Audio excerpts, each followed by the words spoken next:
Today we are doing class 8 maths chapter number 1 rational numbers exercise 1.1 as per new NCERT pattern. Okay, so the first question, name the property under multiplication used in each of the following.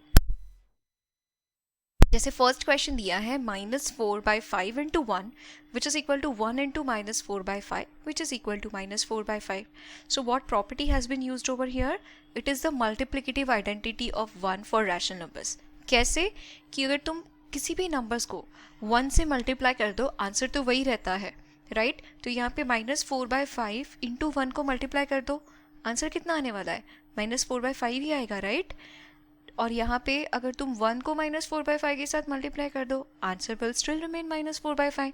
मतलब तुम -4/5 जैसे -4 one सा -4 upon 5 तो हमारा answer तो वही रह रहा है.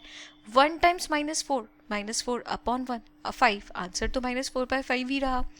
तो 1 को ऐसे भी मल्टीप्लाई कर लो या इस ऑर्डर में भी मल्टीप्लाई कर लो, पहले 1 लिख के वो नंबर, आंसर तो वही रहता है.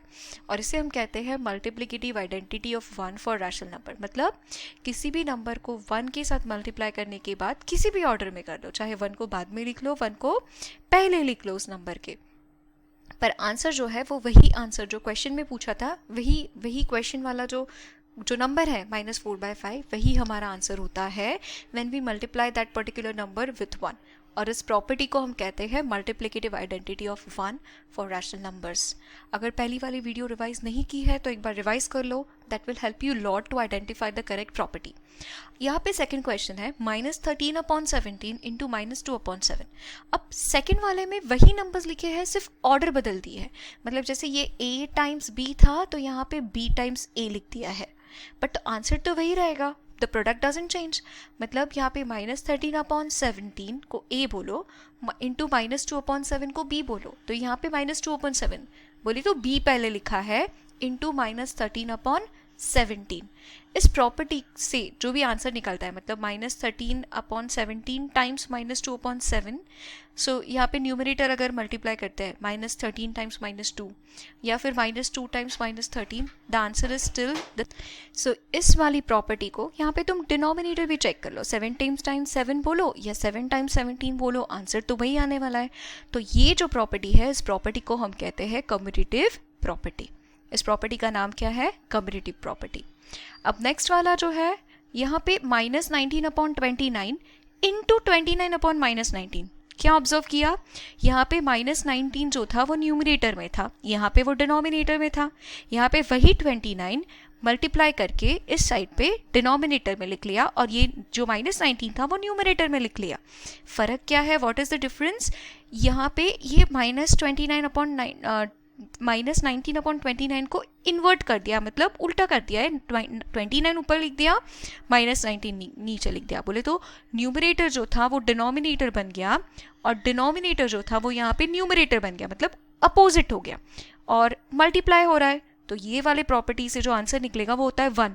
जैसे यहाँ पे ये -19 कैंसिल हो जाएगा, लाइक हम कह सकते हैं -19 1 ज़ा -19, 29 1 ज़ा 29, तो ये 1 1 ज़ा 1, हमारा आंसर तो वही आ रहा है. तो ऐसे प्रॉपर्टी को हम कहते हैं मल्टीप्लिकेटिव इन्वर्स, कि वो मल्टीप्लाई तो हो रहा है लेकिन इन्वर्स ऑर्डर में, मतलब उल्टा करके, न्यूमरेटर डिनोमिनेटर बन के, और वो सारे एक दूसरे को कैंसिल कर देते, तो अल्टीमेटली हमारा आंसर जो आता है वो होता है 1. और ये प्रॉपर्टी को हम कहते हैं मल्टीप्लिकेटिव इन्वर्स प्रॉपर्टी. यहाँ पे बताना है tell what property allows you to compute 1/3 times 6 times 4/3 as 1/3 times 6 times 4/3. ये रैशनल नंबर की जगह पर अगर हम एक सिंपल होल नंबर वाला क्वेश्चन चेक कर ले, जैसे बोले 2 टाइम्स 5 टाइम्स लेट्स से 7, तो यहाँ पे लेट्स से मैं पहले इन दोनों को मल्टीप्लाई करती हूँ, ब्रैकेट में रखती हूँ, तो उसको मुझे पहले सॉल्व करना है. We solve the bracket first. तो यहाँ पे हमने ये पैरेंथेसिस को पहले सॉल्व कर लिया. 5 7 सा 35, 2 टाइम्स 35 कितना हो जाएगा? 70. अगर यहाँ पे मैं उसका ब्रैकेट का उसका जो पोजीशन है वो मैं चेंज कर रही हूँ, यहाँ पे 5 टाइम्स 7 को था उसकी जगह पर मैं 2 टाइम्स 5 को लगा रही हूँ. तो मुझे पहले यहाँ पे पहले 2/5 को सॉल्व करना पड़ेगा, आई मीन 2 टाइम्स 5 को, जिसका आंसर होता है 10 times we have 7, so 10 times 7 is 70 and yet the answer is same.